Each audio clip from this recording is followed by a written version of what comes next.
Hello and नमस्कार। Strong competitor YouTube channel पर आप सबका स्वागत है।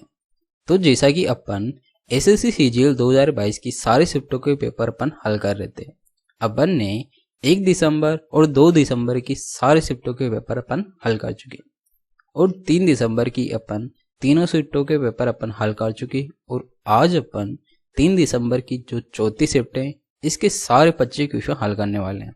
ठीक है, और उन क्वेश्चनों को अपन कितनी आसानी से और किस तरीके से करते हैं वो मैं आपको बताऊंगा। ठीक है, तो आज का वीडियो अपन स्टार्ट करते हैं। तो यहाँ पर जो 3 दिसंबर है इसकी जो चौथी शिफ्ट है जो कि 5:15 बजे से 6:15 बजे के मध्य में लगी थी शाम को, उसके सारे 25 क्वेश्चन अपन हल करने वाले हैं। ठीक है, और काफी आसानी से उन क्वेश्चनों को अपन हल कर रहे होते हैं। तो यहाँ पर जो अपने पास सबसे पहला क्वेश्चन आता है, ये बोल रहा है कि एक ट्रेन 45 किलोमीटर प्रति घंटे की औसत चाल से अपने गंतव्य समय पर पहुंचती है। ठीक है, यदि यह 30 किलोमीटर प्रति घंटे की चाल से चलती है तो 15 मिनट देरी से पहुंचती है। ठीक है, तो कुल यात्रा अपने से पूछ रहा है। ठीक है, तो ऐसे क्वेश्चन के अंदर अपन क्या करते हैं, जब अपने पास डिस्टेंस इक्वल होती है तो यहाँ पर जो स्पीड और टाइम का रेशियो क्या हो जाता है, उल्टा हो जाता है। तो इसी मेथड से अपन इस क्वेश्चन को हल करने वाले हैं। यहाँ पर अपने पास स्पीड कितना दे रखा है, ये है 45 किलोमीटर और एक है 30 किलोमीटर। ये क्या हो गया, स्पीड का रेशियो हो गया। तो अपने पास टाइम का रेशियो क्या हो जाता है, इनका उल्टा हो जाता है। तो टाइम का रेशियो क्या हो जाएगा, ये हो जाएगा 2:3। ठीक है, और अपने पास टाइम में कितने का अंतर है, ये है 1 का, और यहाँ पर देरी कितने की हो रही है, 15 मिनट की। तो एक की वैल्यू हो गई यहाँ पर 15, तो यहाँ से 3 की वैल्यू कितनी हो जाएगी, 3 की वैल्यू हो जाएगी यहाँ पर 45 मिनट। ठीक है, और स्पीड कितनी है, तो अपन को निकालना है डिस्टेंस। डिस्टेंस बराबर क्या होता है, स्पीड इंटू टाइम।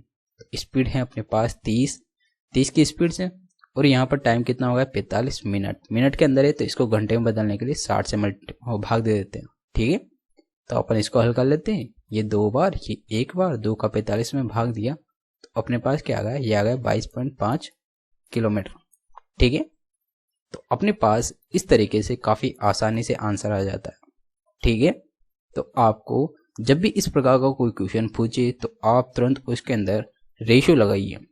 ठीक है, तो रेशियो से जो क्वेश्चन है काफी आसानी से और काफी जल्दी हल हो जाता है। ठीक है, नेक्स्ट चलते हैं। नेक्स्ट जो क्वेश्चन है ये है अपने पास एक सारणी वाला क्वेश्चन है, और इसके अंदर अपने पास कुछ डेटा दे रखा है और अपने से पूछ रहा है कि गांव आर में अवैध मत और गांव यू में अवैध मतों का अनुपात पूछ रहा है अपने पास। और अपने को क्या क्या दे रखा है, कुल संख्या, डाले गए मत और वैध मत दे रखा है। तो अवैध मत कैसे निकालेंगे, तो यहाँ पर बोल रहा है गांव आर। ठीक है, ये हो गया गांव आर। इसके अंदर टोटल मत कितने हैं, ये है 100। डाले गए मत कितने, 65%। ठीक है, तो 100 का 65% कितना हो गया, 65 ही हो गया। ठीक है, और 65 का भी वैध मत कितने हैं, जो डाले गए मत हैं ये 65% है, इसमें से वैध मत कितने हैं, ये 65% है। अवैध मत कितने हो जाएंगे, ये हो जाएंगे अपने पास 35%। ठीक है, तो ये हो गया अपने पास 35%। ठीक है, किसका, ये हो गया आर का। ठीक है, और इसी प्रकार यू में जो कुल मतों की संख्या ये कितनी है, 40। ठीक है, और 40 का 90% इसके क्या गए, मत डाले गए, तो इसका हो गया अपने पास 90%। ठीक है, और इस 90% में से भी 60% तो क्या है, वैध हैं। तो अवैध कितने हो जाएंगे, ये हो जाएंगे 40%। ठीक, तो ये हो गया अपने पास 40%। इन दोनों का अपने पास रेशियो पूछ रहा है तो अपन आसानी से कर लेंगे। ठीक है, तो इस 100 से ये 100 कट जाएगा और 2 जीरो से 1 और ये 2 जीरो कट जाएगी। ठीक है, और 5 से ये 8 बार और 5 से ये 13 बार। 13 को इससे मल्टीप्लाई किया, 13 पंजे 65 का 5 हासिल का 6, 13 थी 39 से 6 45, ये हो गया 455। और यहाँ पर 8 चौक 32 इंटू 9 किया, 9 दिन 18 का 8 हासिल का 1, 9 30 27 और 1 28, ये हो गया 28। तो अपने पास जो रेशियो आया आर और यू का, ये कितना आ गया, ये आ गया 455 रेशियो 288, जो कि अपने पास ऑप्शन नंबर 2 में दे रखा है। ठीक है, तो ये था इस क्वेश्चन का आंसर। एक्चुअली ऐसे क्वेश्चन में अपने पास या तो अनुपात पूछ लेता है, या परसेंटेज पूछ लेता है, या प्रॉफिट एंड लॉस पूछ लेता है, या एवरेज पूछ लेता है। इन चार जो क्वेश्चंस हैं, इन्हीं पर, इन सारणी या इन डायग्राम के ऊपर जो क्वेश्चन होते हैं ये इन्हीं पैटर्न पर होते हैं, तो काफ़ी आसान होते हैं। बस अपने को थोड़ा सा उन क्वेश्चन को ऑब्जर्वेशन करना होता है और अपने पास क्या पूछ रहा है वो निकालना होता है। ठीक है, नेक्स्ट चलते हैं। नेक्स्ट जो क्वेश्चन है ये है क्वेश्चन नंबर 3, और इसके अंदर अपने पास बोल रहा है कि ये किसका गुणनखंड है।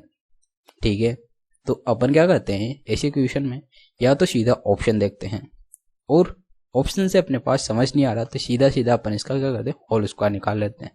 तो अपन इसका होल स्क्वायर निकाल लेंगे।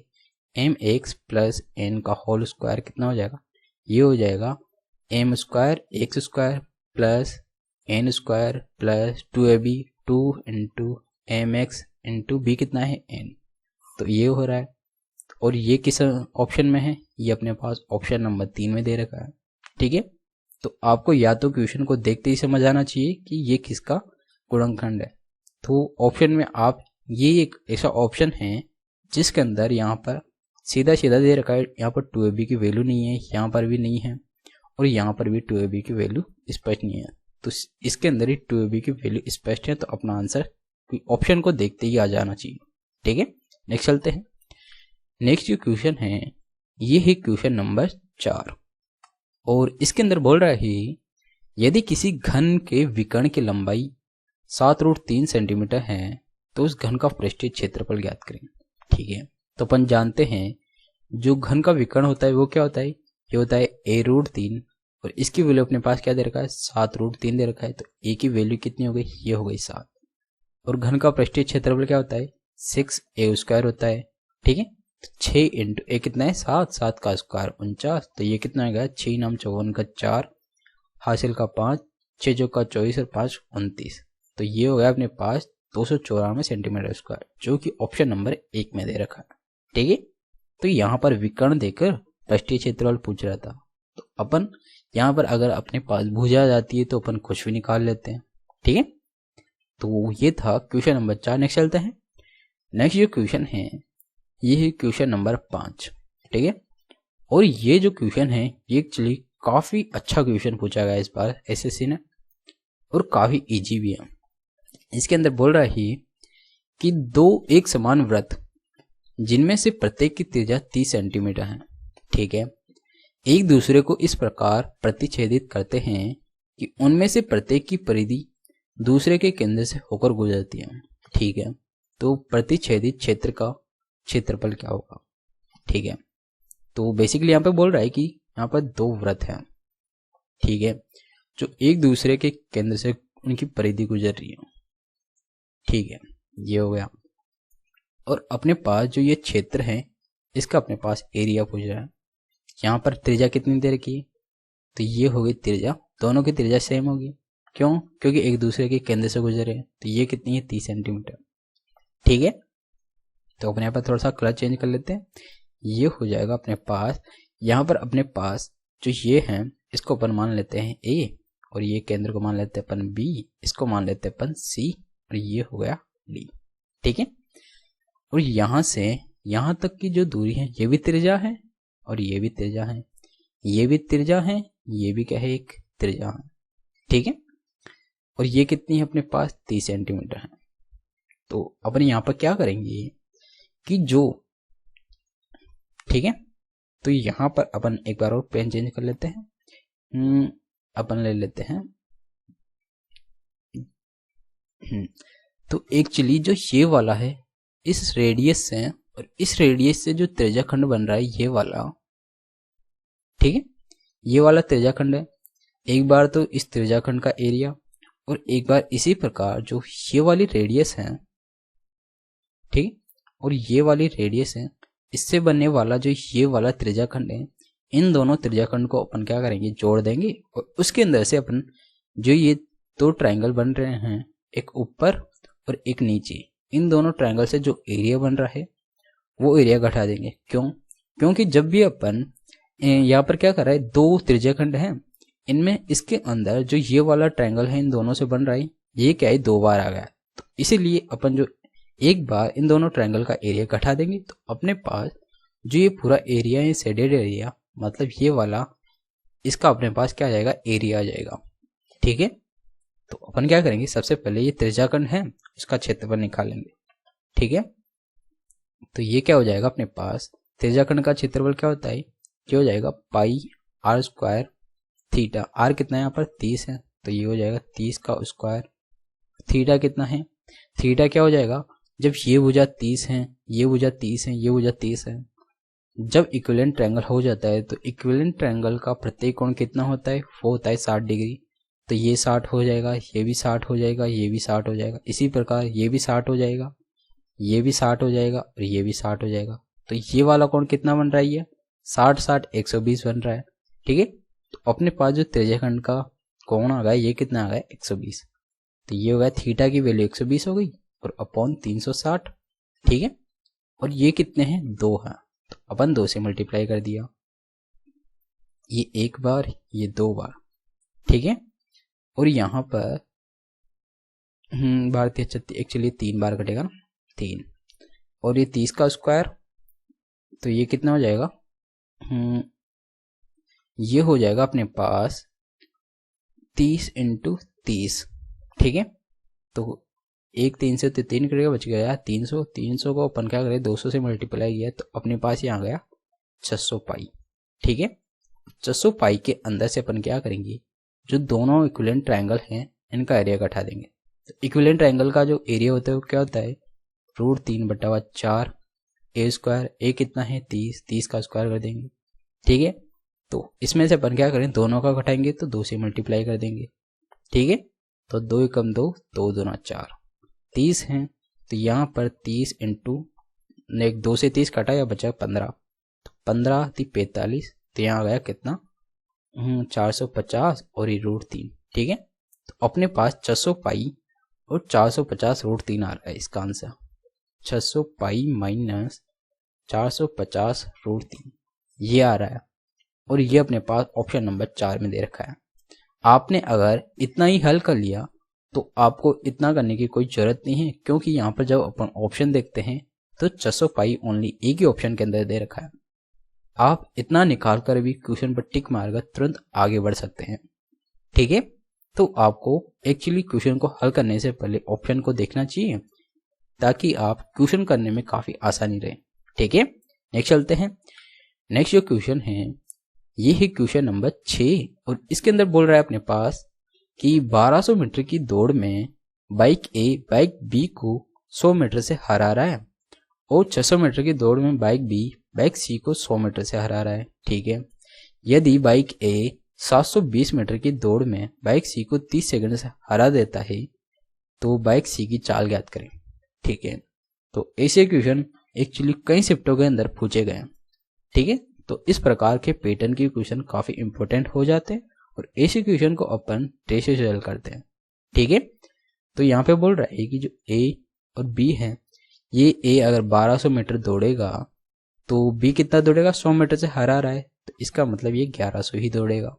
ठीक है, और इसी प्रकार यहाँ पे बोल रहा है 600 मीटर की दौड़ में बी सी को 100 मीटर से हरा रहा है, तो अगर बी 600 मीटर दौड़ेगा तो सी कितना दौड़ेगा, 100 मीटर से हरा रहा है, तो मतलब 500 मीटर दौड़ेगा।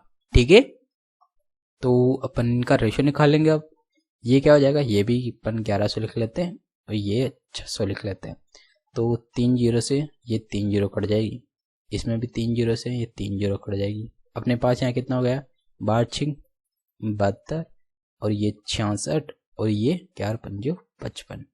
ठीक है, तो अपने पास रेशियो आ गया ये कितना है 72 है ना।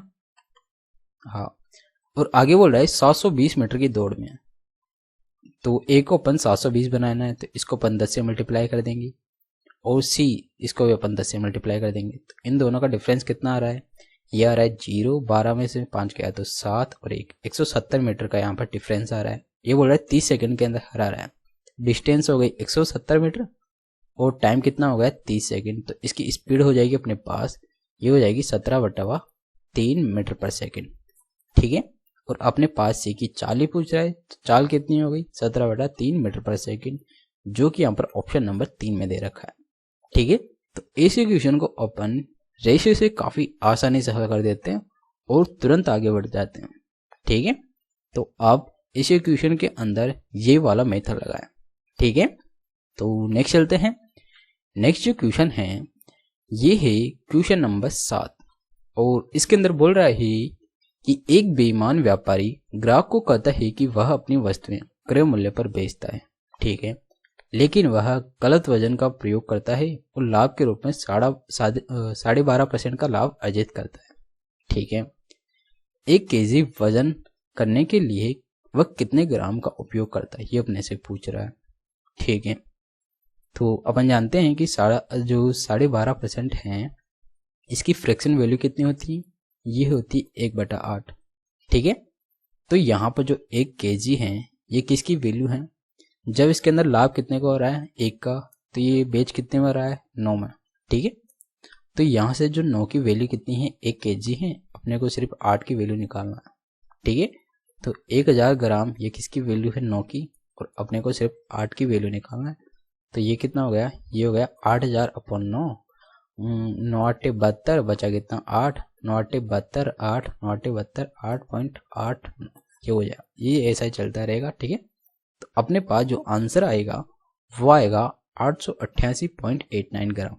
ठीक है, तो ये अपने से पूछ रहे थे कितने ग्राम का उपयोग करता है, तो वो 888.89 ग्राम का उपयोग करता है 1 केजी के बजाय। ठीक है, जो कि यहाँ पर ऑप्शन नंबर 2 में दे रखा है।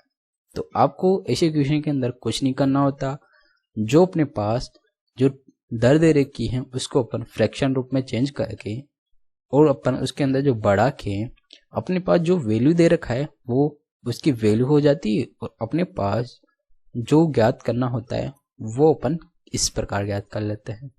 ठीक है, नेक्स्ट चलते हैं। नेक्स्ट जो क्वेश्चन है ये है क्वेश्चन नंबर 8 और इसके अंदर बोल रहा है कि एक राशि साधारण ब्याज पर 30% प्रति वर्ष की दर से 7 वर्षों में इतने हो जाती है, तो 7 वर्षों का कुल ब्याज अपने पास पूछ रहा है। ठीक है, तो इस क्वेश्चन में अपन क्या करेंगे, जो ये अपने पास दे रखा है 15,500, ये क्या है अमाउंट है। ठीक है, और यहाँ पर साधारण ब्याज पूछ रहा है, दर कितनी है 30%, तो यहाँ पे 7 वर्षों की दर कितनी हो जाएगी 7 या 21, 210% हो जाएगी दर। ठीक है, तो इतना हो गया कितना ब्याज, ये तो हो गया अपने पास ब्याज, और ये क्या है अमाउंट। जब ये अमाउंट है तो ये कितने की वैल्यू हो जाएगी, ये एक्चुअली 310 की वैल्यू हो जाएगी। ठीक है, तो 15,000 कितना है 500, 15,500 दे रखा है अपने पास, ये किसकी वैल्यू है, ये 310 की वैल्यू है, और अपने से 210 की वैल्यू निकालना है ओनली। क्यों, 7 वर्षों का कुल ब्याज ही तो है, और ब्याज कितना है अपने पास 210%, क्योंकि ये सिंपल इंटरेस्ट वाला है। तो साधारण ब्याज के अपन क्या करते हैं, जो दर होती है वो वर्षों के साथ मल्टीप्लाई हो जाती है सीधी सीधी। ठीक है, तो अपन इस प्रकार यहाँ पर 310 की वैल्यू अपने पास ये दे रखा है, तो 1 0 से 1 0, और ये 31, ये 5 बार कट रहा है, तो 5 को अपन इससे मल्टीप्लाई किया, और यहाँ पर 0 भी तो है, 50 बचा यहाँ पर, तो 1 2, 5 को 1 से मल्टीप्लाई 5, 5 दूना 10, तो अपने पास जो 7 वर्षों का ब्याज है ये आ गया अपने पास 10,500। ठीक है, जो कि ऑप्शन नंबर 2 में दे रखा है। ठीक है, तो आपको इसी प्रकार क्वेश्चन को करना है, क्योंकि एग्जाम में जब आप इस पैटर्न या इस प्रकार क्वेश्चन करते हैं तो आपका जो क्वेश्चन है ये काफी जल्दी हल हो जाता है और काफी आसानी से भी हल हो जाता है। ठीक है, और मैं आपको वही तरीका बताता हूँ जो एग्जाम में आपको करना होता है, जिससे आपका क्वेश्चन काफी जल्दी हो जाए ताकि आप तुरंत आगे बढ़ सकें। ठीक है, तो इसके लिए आप एक बार प्लीज चैनल को सब्सक्राइब कर दीजिएगा ताकि मेरे को भी थोड़ा मोटिवेशन मिल सके। ठीक है, तो नेक्स्ट चलते हैं। नेक्स्ट जो क्वेश्चन है ये है अपने पास क्वेश्चन नंबर 9 और इसके अंदर बोल रहा है कि अगर ट्राइंगल BPQ सर्वंकसम है ट्राइंगल ASR के। ठीक है, तो ये हो गए अपने पास 2 ट्राइंगल, ये हो गया क्या B, ये हो गया P, ये हो गया Q। ठीक है, और एक और ये वाला ट्राइंगल, ये क्या है A, S और R। ठीक है, ये क्या है, ये सर्वंकसम है। ठीक है, और यहाँ पर कोण ए और इनका रेशियो दे रखा है, ठीक है। तो इनका रेशियो क्या हो जाएगा, ये हो जाएगा 1 और ये भी 1, तो ए आर एस का रेशियो हो जाएगा 1:3:1 हो जाएगा, ठीक है। तो ये कितना होगा, ये 1, आर कितना है, ये 3 और ये कितना है 1। तो अपन जानते हैं त्रिभुज के तीनों कोणों का योग कितना होता है, 180 होता है। तो यहाँ से 180 किसकी वैल्यू हो जाएगी, 5 की वैल्यू 180 हो जाएगी। और अपने पास क्या पूछ रहा है, क्यों। तो ये वाला कोण और ये वाला कोण, ये दोनों क्या होंगे, बराबर होंगे। ये 3 है तो ये भी क्या हो जाएगा, 3 हो जाएगा, ठीक है, क्योंकि ये सर्वांगसम है। और सर्वांगसमता का नियम क्या कहता है कि प्रत्येक भुजा और प्रत्येक कोण एक दूसरे के बराबर होते हैं, ठीक है। तो इसीलिए अपने पास कोण आर बराबर हो जाएगा कोण क्यू के, ठीक है। तो अपने पास 3 की वैल्यू कितनी हो जाएगी, 3 की वैल्यू निकाल लेंगे। तो ये हो जाएगी अपने पास 5 से काटा ये 36 व 36 दिया 108, तो ये हो गया अपने पास 108 डिग्री। तो ये वाला कोण कितना हो जाएगा, ये वाला कोण भी हो जाएगा अपने पास 108 डिग्री, ठीक है, जो कि यहाँ पर ऑप्शन नंबर 4 में दे रखा है, ठीक है। तो आपको इस इक्वेशन को काफी सिंपल तरीके से हल करना है और ज्यादा टाइम वेस्ट नहीं करना, ठीक है। जो क्वेश्चन बोलता है वही आपको करना है और आगे बढ़ जाना है, ठीक है। नेक्स्ट चलते हैं। नेक्स्ट जो क्वेश्चन है ये भी एक्चुअली सामने वाला क्वेश्चन है और इसके अंदर अपने पास एक्चुअली ऐसा ही क्वेश्चन जो पहले वाली शिफ्ट थी उसके अंदर भी इसी पैटर्न पर क्वेश्चन पूछा गया, यही सारणी थी, सेम सारणी थी और थोड़ा क्वेश्चन अलग था। यहाँ पे बोल रहा है कि विज्ञान में अनुत्तीर्ण होने वाली, मतलब विज्ञान में अनुत्तीर्ण होने वाले और गणित में उत्तीर्ण होने वाले और गणित में उत्तीर्ण होने वाले बी और डी सेक्शन के छात्रों की कुल संख्या, मतलब जो ये बी सेक्शन है इसके और डी सेक्शन के, बी में कितने यहाँ पर 12 है और डी में कितने यहाँ पर 15 है, ठीक है। और दोनों विषयों में उत्तीर्ण होने वाले सेक्शन ए के छात्रों की संख्या का अनुपात, तो दोनों में उत्तीर्ण कितने हो रहे हैं, 63 हो रहे हैं। तो इनका अनुपात इन दोनों का टोटल कितना है, ये कितना हो गया 27 और ए में कितने हैं, ये है 63। तो सिंपली इनका रेशियो पूछ रहा है, तो रेशियो क्या हो जाएगा, 9 से कट रहा है, 9 3 27, 9 7 63। तो इनका जो रेशियो आ रहा है ये आ रहा है अपने पास 3:7, जो कि अपने पास किसी भी ऑप्शन के अंदर नहीं दे रहेगा। तो एक्चुअली जो ये आंसर ये गलत है, इसका सही आंसर होगा ये होगा 3:7, ठीक है। और आपको ऐसे क्वेश्चन के अंदर सिंपली जो पूछ रहा है एक बार आपको डायग्राम को देखना है और आपको समझना है कि क्वेश्चन क्या बोल रहा है, ठीक है। नेक्स्ट चलते हैं। नेक्स्ट जो क्वेश्चन है ये है क्वेश्चन नंबर 11, ठीक है। और ये अलजेब्रा का काफी अच्छा क्वेश्चन है। यहाँ पर अपने पास x + y + z = 0 दे रखा है, इसकी वैल्यू पूछ रहा है, ठीक है। तो यहाँ पर अपने को वैल्यू पुटिंग से इस क्वेश्चन को करना होगा। कैसे, जब अपन यहाँ पर x y z की क्या वैल्यू रखे कि वो 0 के बराबर हो, तो अपन मान लेते हैं x बराबर तो अपन 2 मान लेते हैं, y बराबर मान लेते हैं -1 और z बराबर अपन मान लेते हैं -1, ठीक है। तभी तो क्या हो रहा है, 0 हो रहा है, 2 में से 2 गया 0, ठीक है। तो यहाँ से x की वैल्यू क्या हो गई 2 का स्क्वायर कितना हो गया 4 ये कितना हो जाएगा 5, ये हो जाएगा अपने पास माइनस माइनस है ना, y की वैल्यू -1, ये भी -1, तो ये हो गई 1, ठीक है, प्लस y का स्क्वायर, तो ये 1 है, 1 का स्क्वायर 1 ये कितना हो गया x 2 है और ये -1, तो ये हो गया -2, ठीक है। और इसी प्रकार ये 1 और ये भी क्या हो जाएगा -2, ठीक है। तो ये हो गया 4 -1/2 -1/2, तो -1/2 और -1/2 कितना हो गया 1 हो गया, 4 में से 1 गया तो अपने पास बचा यहाँ पर 3। तो इसकी जो वैल्यू आ गई ये आ गई 3, जो कि ऑप्शन नंबर 2 में दे रखा है, ठीक है। तो काफी आसान क्वेश्चन था, बस आपको यही पता होना चाहिए कि यहाँ पर जो वैल्यू अपन कौन सी पुट करें, ठीक है।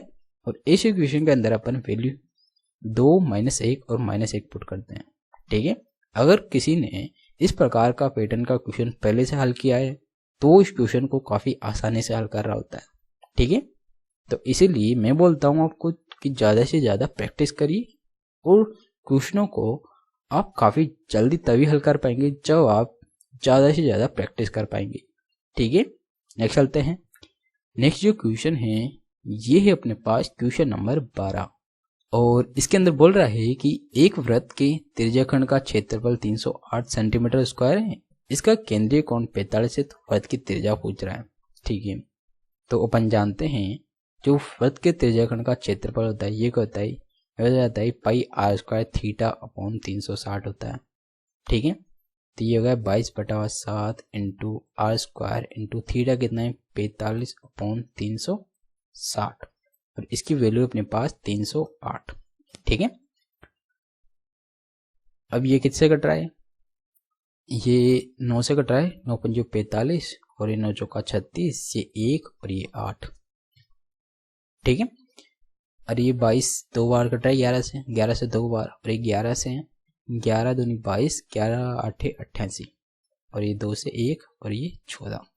ठीक है, अब अपने पास यहाँ पर क्या बचा, यहाँ पर बचा 14, और अपन इस 14 को एक बार 8 से और एक बार 7 से मल्टीप्लाई कर देंगे, तो यहाँ पर कितना हो जाएगा 7 और 8। ठीक है, तो यहाँ से आर स्क्वायर की वैल्यू क्या हो गई, तो 2 इधर भेजा तो ये हो जाएगा 16, और ये कितना होगा 49, तो 49 इंटू 16 आर स्क्वायर की वैल्यू हो गई। तो आर की वैल्यू क्या हो जाएगी 7 इंटू 4 हो जाएगी, जो कि कितनी आई 28।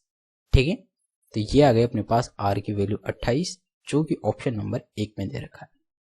ठीक है, तो आपको ऐसे क्वेश्चन को इस प्रकार करना था, और आप इस प्रकार कैलकुलेशन आसानी से कब कर पाएंगे, जब आप क्वेश्चन की प्रैक्टिस ज़्यादा से ज़्यादा करेंगे। आपके पास जब क्वेश्चंस करने का जो तरीका है वो खुद से डेवलप हो जाएगा। ठीक है, तो इसीलिए आप ज़्यादा से ज़्यादा क्वेश्चंस सॉल्व करिए। ठीक है, तभी आपकी जो कैलकुलेशन स्पीड है वो तेज हो पाएगी। नेक्स्ट चलते हैं।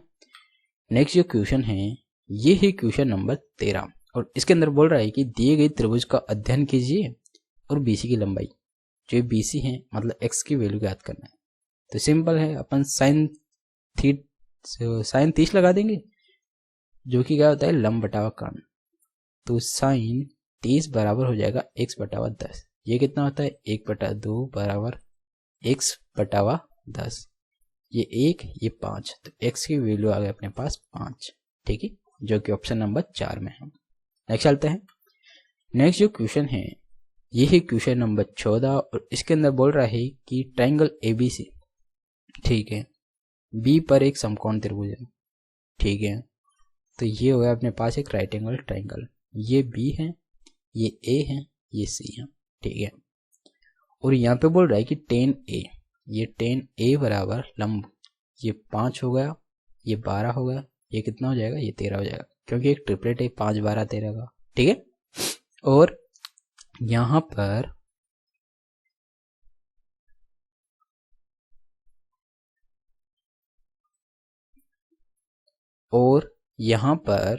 क्या बोल रहा है कि साइन ए कितना है अपने पास, ये तो 5/13 12 पहले से दे रखा है।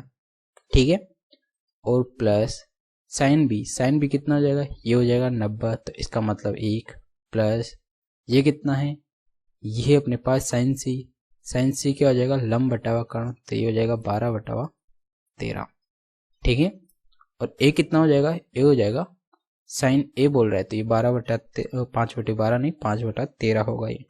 ठीक है, तो ये हो गया 5/13, और अपने पास इसको हल कर लेते हैं। लघुत्तम आया 13 17, इन दोनों को जोड़ा 17, और ये कितना हो रहा है 13, ये हो गया 17, 12 और 5 17 प्लस 13, ये हो गया 30/13, और इसको अपन क्या लिख सकते हैं 13 दूना 26, बचा कितना 4/13। ठीक है, ये अपन इस प्रकार लिख सकते हैं, और आंसर भी अपने पास यही आ रहा है। ठीक है, तो इस क्वेश्चन को भी अपन काफ़ी आसानी से इस तरीके से हल कर सकते हैं। ठीक है, नेक्स्ट चलते हैं। नेक्स्ट जो क्वेश्चन है ये है क्वेश्चन नंबर 15, और यहाँ पर जो क्वेश्चन बोल रहा है कि सेब की कीमत में 20% की वृद्धि की जाती है और फिर 20% की कमी की जाती है, तो शुद्ध प्रतिशत कमी क्या होगी। तो जब भी अपने पास सेम परसेंटेज के अंदर वृद्धि या कमी की जाती है तो उस क्वेश्चन में हमेशा कमी होती है। ठीक है, और इस क्वेश्चन को अपन काफ़ी आसानी से कैसे करते हैं, अपने पास सिंपली r² अपॉन 100 करना होता है, और आपके पास तुरंत वो कमी आ जाती है। ठीक है। आर कितना है यहाँ पर 20%, तो 20 का स्क्वायर क्या हो जाएगा, ये हो जाएगा 20 का स्क्वायर 400 और अपॉन 100 किया तो ये कितना आ गया 4, तो 4% की यहाँ पर शुद्ध कमी होगी। ठीक है, तो इस क्वेश्चन को अपन सिंपली इस तरीके से हल कर लेते हैं जो कि ऑप्शन नंबर 3 में दे रखा है। ठीक है, नेक्स्ट चलते हैं। नेक्स्ट जो क्वेश्चन है ये है यहाँ पर क्वेश्चन नंबर 16 और इसके अंदर बोल रहा है कि ए और बी अलग अलग कार्य करते हुए 10 और 16 दिन में पूरा कर सकते हैं किसी कार्य को। ठीक है, यदि वे एक दिन के लिए बारी बारी कार्य करते हैं तो ए द्वारा कार्य शुरू करने के साथ कार्य कितने दिन में पूरा हो जाएगा। ठीक है, तो ये बोल रहा है अपने पास। तो अपन क्या करेंगे, यहाँ पर ए कितने दिन में कर रहा है 10 दिन में, बी कितने दिन में कर रहा है 16 दिन में, इन दोनों का लघुत्तम ले लेंगे 80 आएगा। तो इसकी एफिशिएंसी कितनी आ जाएगी, ये आ जाएगी 8 और इसकी एफिशिएंसी हो जाएगी 5, टोटल एफिशिएंसी हो जाएगी 13। ठीक है, तो एक एक दिन के लिए कार्य कर रहे हैं तो 2 दिन में कितना काम कर रही है, 2 दिन के अंदर ये काम कर रहे हैं 13 और अपने को काम कितना करना है 80 काम करना है।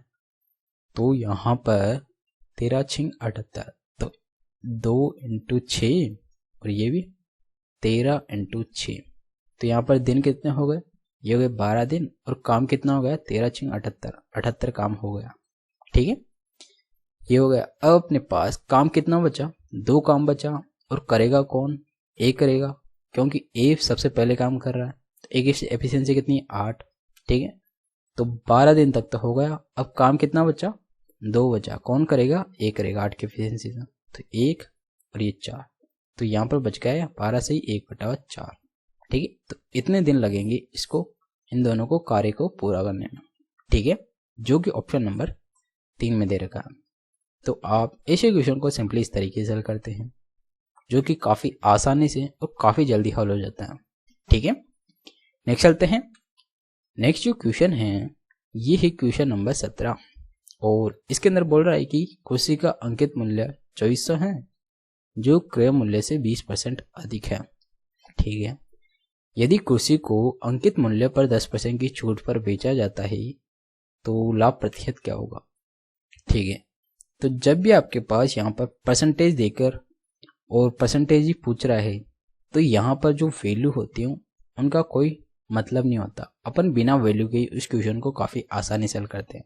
कैसे, जहाँ पर यहाँ पर बोल रहा है कि 20% अधिक और 10% की छूट, तो अपन इसको सक्सेसिव के तरीके से कर लेंगे। जैसे यहाँ पर 20% और छूट कितनी की 10% माइनस 20 × 10/100। ठीक है, तो ये कितना हो गया, ये बचा 10 और 200 में 100 का भाग दिया 2, तो यहाँ पर हो गया अपने पास 8%। सीधा सीधा अपने पास 8% का लाभ होगा। ठीक है, तो ये हो गया अपने पास ऑप्शन नंबर 3 में 8%। तो इस क्वेश्चन को अपन सिंपली इस तरीके से करके तुरंत आगे बढ़ जाते हैं। ठीक है, नेक्स्ट चलते हैं। नेक्स्ट जो क्वेश्चन है ये है क्वेश्चन नंबर 18 और इसके अंदर बोल रहा है कि √1 + cos A upon 1 - cos A का मान क्या होगा। ठीक है, तो इसके अंदर अपन क्या करेंगे, इनका क्या करते हैं परिमेयकरण कर देंगे। ठीक है, तो ये क्या हो जाएगा, ये हो जाएगा अपने पास actually 1 + cos A upon 1 - cos A। इसका परिमेयकरण करने के लिए अपन क्या करेंगे, ऊपर नीचे इसके नेगेटिव चिन्ह से मल्टीप्लाई कर देते हैं।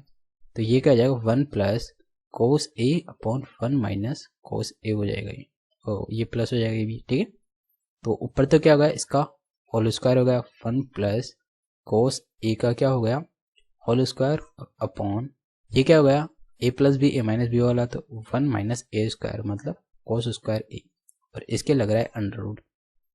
तो ये तो क्या हो जाएगा, इसका अंडर हट जाएगा, इसका होल स्क्वायर से ये इसका अंडर हट जाएगा, तो यहाँ पे बचेगा 1 + cos A और अपॉन ये क्या हो गया, ये हो गया sin स्क्वायर A। तो sin स्क्वायर A स्क्वायर से अंडर कट गया तो यहाँ बचा ओनली sin A। ठीक है, अब इसको अपन सेपरेट कर लेते हैं। ये क्या हो जाएगा, ये हो जाएगा cosec A + cot A। ठीक है, और ये अपना क्या है आंसर है। ठीक है, तो आपको इस क्वेश्चन को सिंपली इस तरीके से हल करना था। ठीक है, नेक्स्ट चलते हैं। नेक्स्ट जो क्वेश्चन है ये है क्वेश्चन नंबर 19 और इस प्रकार के जो तालिका वाले क्वेश्चन हैं ये एक्चुअली हर शिफ्ट के अंदर 3 से 4 क्वेश्चन पूछे जा रहे हैं, ठीक है। और ये एक्चुअली काफ़ी इजी और ऑब्जर्वेशन के तरीके से इन क्वेश्चनों को अपने को हल करना होता है। पहले क्वेश्चन के डेटा को ऑब्जर्वेशन करना होता है और जो क्वेश्चन बोल रहा है वो सीधा सीधा कर देना होता है, ठीक है। यहाँ पर एक डायग्राम दे रखा है जिसमें 7 छात्र द्वारा कुछ सब्जेक्ट्स के अंदर जो अंक प्राप्त किए गए वो दे रखा है, ठीक है। इसमें अपने पास पूछ रहा है कि कितने छात्रों ने एक से अधिक विषयों में अधिकतम प्रतिशत अंक प्राप्त किया, ठीक है। तो यहाँ पर बोल रहा है कि एक से ज्यादा विषय में किस छात्र ने सबसे ज्यादा अंक प्राप्त किया। जैसे यहाँ पर जैसे अमित है, इसने यहाँ पर एक तो 92 और एक 98, तो इसने 2 सब्जेक्ट के अंदर मतलब 90 से अधिक अंक प्राप्त किए हैं, ठीक है। और एक दीक्षा है जिसने 92, 96 और 96 3 सब्जेक्ट के अंदर 90 से अबव अंक प्राप्त कर रखा है, ठीक है। और इस क्वेश्चन का जो मतलब है इसका मतलब यही है कि 90 से कितने छात्रों ने 2 या 2 से अधिक सब्जेक्ट के अंदर अंक प्राप्त कर रखा है, ठीक है। अधिकतम का मतलब इसने यही मान रखा है। तो इसीलिए यहाँ पर 2 ऐसे छात्र हैं और एक कुणाल है जिसने ओनली एक ही सब्जेक्ट के अंदर यहाँ पर 94 मतलब 90 से अबव अंक प्राप्त कर रखा है। और ऐसा कोई भी स्टूडेंट नहीं है जिसने यहाँ पर 90 से ऊपर अंक नहीं प्राप्त कर रखा, ठीक है। और क्वेश्चन में क्या बोल रहा है, एक से अधिक होना चाहिए। एक से अधिक किसके पास है, ओनली एक तो अमित के पास है और एक दीक्षा के पास है। तो इसका जो आंसर हो जाएगा अपने पास ओनली 2 स्टूडेंट्स ऐसे हैं जिनको अधिकतम अंक प्राप्त हैं, ठीक है। तो इसीलिए अपना जो आंसर है ये हो जाएगा ऑप्शन नंबर 3, ठीक है। नेक्स्ट चलते हैं। नेक्स्ट जो क्वेश्चन है ये है क्वेश्चन नंबर 20 और इसके अंदर बोल रहा है कि 4 और 7 से विभाज्य 3 अंकों वाली सबसे बड़ी संख्या। तो अपन सीधा ऑप्शन चेक करेंगे और ऑप्शन के अंदर जो 4 और 7 से डिविजिबल हैं उन दोनों का अपन डिविजिबल रूल लगा देते। सबसे पहले 4 का डिविजिबल रूल लगाएंगे क्योंकि ये आसान है। तो इसके अंदर 4 का भाग देंगे, इसके अंदर 4 का भाग जाएगा, इसके अंदर जो लास्ट की 2 संख्या होती है उसके अंदर 4 का भाग जाना चाहिए तभी 4 से डिविजिबल होगी। तो इसके अंदर 4 का भाग नहीं जा रहा तो ये नहीं हो सकता, इसके अंदर भी नहीं जा रहा तो ये दोनों अपने आंसर नहीं हो सकते, ठीक है। अब अपन 7 का देखेंगे। इसमें 7 एकम 7 बचा कितना 2, 26 में 7 का भाग नहीं जाता, इसका मतलब इसके अंदर अपना भाग नहीं जाएगा, ठीक है। और ये ऑप्शन इसके अंदर 7 का देखेंगे, 4 का जा रहा है 7 का, 7 एकम 7 बचा गया तो 7 चौक 28। तो इसका मतलब ये एक ऐसा ऑप्शन है जिसके अंदर 4 और 7 दोनों का भाग जा रहा है। तो इसीलिए जो अपना आंसर हो जाएगा ये हो जाएगा ऑप्शन नंबर 4, ठीक है। तो इसके अंदर सबसे पहले अपन डिविजिबल रूल चेक करते हैं।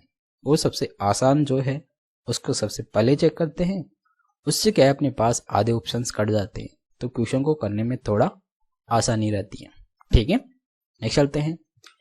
नेक्स्ट जो क्वेश्चन है ये है अपने पास क्वेश्चन नंबर 21 और इसके अंदर बोल रहा है कि सी के वेतन पर उसके वेतन की 1/4 कर हैं मतलब टैक्स हैं। सी अपने वेतन का 1/4 टैक्स के रूप में दे रहा है, ठीक है। और उसकी बचत वेतन की 1/3 है, ठीक है। वे और बचत का अनुपात यहाँ से पूछ रहा है, ठीक है। तो यहाँ पर 1/4 तो 4 को अपन क्या मान लेते हैं, वेतन मान लेते हैं। मतलब उसकी जो इनकम है वो कितनी है 4, 4 का मतलब अपन 4000 मान लेते हैं, जिसमें से ये तो गई इनकम और टैक्स कितने का चुका रहा है 1 मतलब 1000 का वो क्या कर रहा है टैक्स दे रहा है। तो उसके पास जो नेट इनकम होगी, ठीक है, जो इसकी नेट इनकम होगी वो क्या हो जाएगी, वो हो जाएगी अपने पास 3000 हो जाएगी, ठीक है। ये हो गया अपने उसके पास नेट इनकम। और ये बोल रहा है कि उसकी बचत वेतन की कितनी है, वेतन की 1/3 है। वेतन कितना है, ये है 4000, तो जो सेविंग है वो कितनी हो जाएगी, इसका 4000/3 हो जाएगी, ठीक है। और आगे बोल रहा है कि वे क्या होगा अपने पास, जो उसकी नेट इनकम है उसमें से अगर अपन सेविंग घटा देते हैं तो उसके पास वे आ जाएगा, ठीक है। तो 3000 में से अगर अपन 4000/3 किया तो ये कितने 9000 में से 4000 गया तो 5000 3। तो ये आ गया इसके पास एक्सपेंडिचर, ठीक है। ये इसका आ गया क्या, वे आ गया। अपने पास पूछ कह रहा है वे और बचत का अनुपात। तो वे और बचत का अनुपात क्या हो जाएगा, एक्सपेंडिचर और सेविंग का अनुपात क्या हो जाएगा, ये हो जाएगा 5000/3 अनुपात 4000/3। तो 3 से 3, 3 जीरो से 3 जीरो, बचा ओनली यहाँ पर कितना 5:4। तो इसका जो आंसर आ रहा है ये कितना है 5:4, जो कि ऑप्शन नंबर 4 में दे रखा है, ठीक है। तो जो ये क्वेश्चन है एक्चुअली काफ़ी अच्छा क्वेश्चन है और इसके अंदर जो लैंग्वेज दे रखा है ये काफ़ी अच्छी लैंग्वेज दे रखा है, ठीक है। ऐसा क्वेश्चन अब तक की जो शिफ्टें हैं उसमें पहली बार पूछा गया, ये इसलिए काफ़ी इम्पोर्टेंट हो जाता है, ठीक है। और ऐसे ही क्वेश्चन आपको आने वाला जो एग्ज़ाम है, चाहे वो CGL मेंस हो या CHSL हो, उसके अंदर भी इसी प्रकार के पैटर्न के क्वेश्चन पूछे जाएंगे। तो आप अगर ऐसे क्वेश्चन की प्रैक्टिस पहले से कर रहे होते हैं तो आप ऐसे क्वेश्चन को वहाँ पर काफ़ी आसानी से और काफ़ी जल्दी हल करके तुरंत पढ़ रहे होते हैं और आपका जो सिलेक्शन है वो कोई नहीं रोक सकता फिर, अगर आपकी स्पीड अच्छी है, ठीक है। नेक्स्ट चलते हैं। नेक्स्ट जो क्वेश्चन है ये है क्वेश्चन नंबर 22 और इसके अंदर बोल रहा है अपने पास यहाँ पर a² + b² + c² की वैल्यू 9 है, ab bc ca की वैल्यू 8 है और इसकी वैल्यू अपने पास पूछ रहा है, ठीक है। तो यहाँ पर अपन ऐसे क्वेश्चन में क्या करते हैं, जब अपने पास 3 वेरिएंट होते हैं और अपने पास इक्वेशन कम होती हैं तो अपन क्या करते हैं, एक वेरिएंट को अपन 0 मान लेते हैं, ठीक है। तो यहाँ पर भी अपन क्या करें, c बराबर अपन क्या मान लेंगे, 0 मान लेंगे। तो यहाँ क्या हो जाएगा a² + b² बराबर हो जाएगा 9 और यहाँ से जो ab की वैल्यू है ये कितनी हो जाएगी, ओनली ये हो जाएगी यहाँ पर 8, ठीक है। क्योंकि c अपन 0 मान लिया तो ये दोनों तो क्या हो जाएंगे, 0 हो जाएंगे, ठीक है। अब अपने पास यहाँ पर भी c 0 गया तो a + b की वैल्यू निकालना है। तो a + b की वैल्यू अपन कैसे निकालेंगे, ठीक है। ये दोनों मान दे रखा है तो इसका होल स्क्वायर कर देंगे। तो ये क्या होता है a² + b², ये हो जाएगा 9 और ab कितना होता है 2ab, तो 8 दूनी ये हो जाएगा 16। तो यहाँ से ab की वैल्यू कितनी हो जाएगी, ये 25। तो यहाँ से a + b का होल स्क्वायर 25 आ रहा है तो ab बराबर हो जाएगा यहाँ पर 5, ठीक है। और यहाँ से अपने पास इसमें से क्या कर रहा है, 3 घटा रहा है। तो अपने पास जो ABC इसकी वैल्यू है ये कितनी आ रही, ये आ रही है 2, ठीक है, जो कि ऑप्शन नंबर 3 में दे रखा है, ठीक है। तो आप इस क्वेश्चन को आसान बनाने के लिए यहाँ पर अपने पास इक्वेशन 2 दे रखी, वेरिएंट 3 है, तो अपन एक वेरिएंट को अपन क्या करते हैं 0 मान लेते हैं, जिससे जो क्वेश्चन है ये काफ़ी आसान हो जाता है, ठीक है। तो इस प्रकार के पैटर्न के क्वेश्चन को अपन इस तरीके से करते हैं तो ये काफ़ी आसानी से और काफ़ी जल्दी हल हो जाता है, ठीक है। तो नेक्स्ट चलते हैं। नेक्स्ट जो क्वेश्चन है ये है क्वेश्चन नंबर 23 और इसके अंदर बोल रहा है कि ट्राइंगल ABC, ठीक है। तो ये हो गया अपने पास एक ट्राइंगल ABC, A ये B और ये C, ठीक है। यहाँ पर AC को माध्यिका BE बिंदु E पर काटती है, ठीक है। तो जो B से एक माध्यिका है AC पर और ये E पर काट रही है तो इसीलिए ये दोनों बराबर हो जाएगी, ठीक है। और BC बराबर 12 सेंटीमीटर, G क्या है, केंद्र है। तो ये हो गया अपने पास एक G जो कि केंद्र है, B की वैल्यू पूछ रहा है। तो अपन जानते हैं कि जब भी किसी माध्यिका डाला जाता है तो जो ग्रेविटी केंद्र होता है ये उस माध्यिका को 2:1 के अनुपात में काटता है, ठीक है। तो ये तो हो जाएगी 2 और ये हो जाएगी 1। तो यहाँ पर BG मतलब जो BG है 2 की वैल्यू यहाँ पर 12 दे रखा है तो 1 की वैल्यू कितनी हो जाएगी, 1 की वैल्यू यहाँ पर 6 हो जाएगी, 2 की वैल्यू 12 है। अपने पास क्या हो रहा है B, तो B की वैल्यू कितनी हो जाएगी, ये टोटल वैल्यू हो जाएगी अपने पास 18, जो कि यहाँ पर ऑप्शन नंबर 3 में दे रखा है, ठीक है। तो आपको सिंपली इस क्वेश्चन को इस प्रकार करना था और तुरंत आगे बढ़ जाना था, ठीक है। जब भी आपके पास इस प्रकार का क्वेश्चन पूछा जाएगा तो आप इस पैटर्न के क्वेश्चन को इसी प्रकार करना और तुरंत आगे बढ़ जाना, ठीक है। नेक्स्ट चलते हैं। नेक्स्ट जो क्वेश्चन है ये है क्वेश्चन नंबर 24 और इसके अंदर बोल रहा है कि स्कूल दे रखा है 6 और कुछ खेल हैं और यहाँ पर बोल रहा है कि खेल A, में भाग लेने वाले खिलाड़ियों की कुल संख्या खेल बी में भाग लेने वाले कुल खिलाड़ियों की संख्या से अनुपात पूछ रहा है। ठीक है, इन दोनों इसका टोटल करना है और इसका टोटल करना है, उसका अनुपात पूछ रहा है। तो ये क्या हो जाएगा, ये 1 3 4 5 13 13 और 9 कितना हो गया 22, 22 और 2 24, 24 का 4 हासिल का हो गया 2, 5 7 8 8 2 10, 10 और 5 15, तो ये हो गया 15। ठीक है, इसको जोड़ लेते हैं, 14 6 20 7 27 30 34, तो ये हो गया 34 का 4 हासिल का 3, 8 3 11 और 2 13 16, 16 और 3 19 और 4 23, ये हो गया 23। ठीक है, 2 से कट रहा है, काट लेते हैं, ये 7 7, ये 2 से कट रहा है, ये 1 ये 1 और ये 7, 77 रेशियो 117, ये इससे ज़्यादा नहीं कट रहा, तो अपना आंसर ये हो जाएगा जो कि ऑप्शन नंबर 2 में दे रखा है।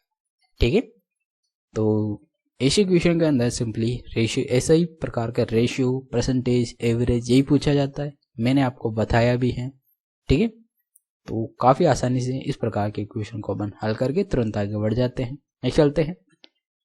नेक्स्ट जो क्वेश्चन है ये आज का लास्ट क्वेश्चन है और ये है 25वां क्वेश्चन, और इसके अंदर बोल रहा है कि अपने पास एक 8 अंकों की संख्या दे रखी है जो 8 से विभाज्य है।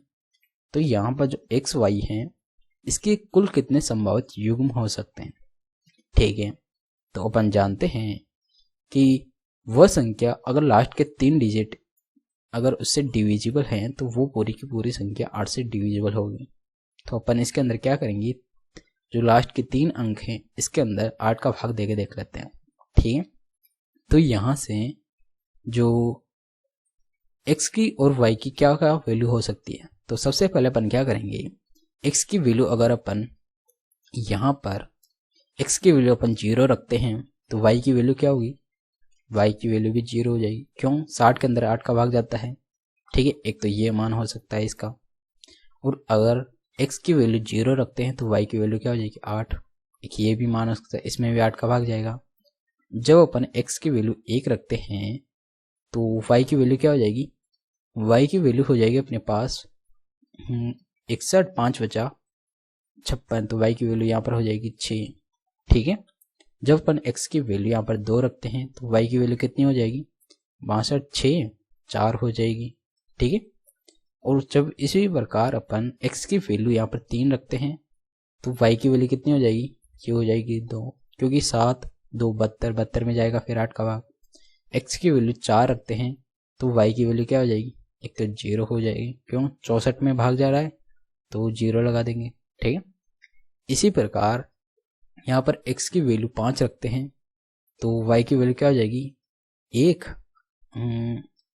y की वैल्यू हो जाएगी यहाँ पे 6 हो जाएगी, क्योंकि 16 में जाएगा फिर। इसी प्रकार फिर अपन x की वैल्यू 6 रखते हैं तो 2, और y की वैल्यू कितनी हो जाएगी 4 हो जाएगी। फिर अपन x की वैल्यू 7 रखते हैं तो बचा कितना है 3, y की वैल्यू कितनी हो जाएगी 2 हो जाएगी। इसी प्रकार x की वैल्यू अगर अपन 8 रखते हैं तो बचा कितना 4 और एक 0 हो जाएगा ना, और इसी प्रकार 8 रखते हैं तो एक 8 हो जाएगा। ठीक है, और एक अगर x की वैल्यू अपन क्या रखेंगे 9 रखेंगे तो यहाँ पर कितना बचा 5, और ये कितना हो जाएगा 7 हो जाएगी, क्योंकि 8 7 56। ठीक है, 7 नहीं 6 हो जाएगी। ठीक है, तो ये वैल्यू होगी अपने पास, ये कितनी आ रही है 1 2 3 4 5 6 7 8 9 12, और एक और आ रहा है यहाँ पर। जब अपन x की वैल्यू 4 रखते हैं तो 64, और x की वैल्यू अपन यहाँ पे क्या करेंगे 4 और 8 भी रखेंगे। क्यों, क्योंकि यहाँ पर जो कितना बचेगा 0, और यहाँ पर 8 रखेंगे 6 4 8, इसके अंदर भी तो 8 का भाग जाएगा ना, तो एक ये हो गया अपने पास 4 और 8, और ये टोटल वैल्यू कितनी हो गई 13, जो कि यहाँ पर ऑप्शन नंबर 13 में दे रखा है। ठीक है, तो आपको इस क्वेश्चन को इस तरीके से हल करना था। ठीक है, तो यहाँ पर जो इनकी x और y के कुल संभावित मान ये कितने हो गए, ये हो गए टोटल 13।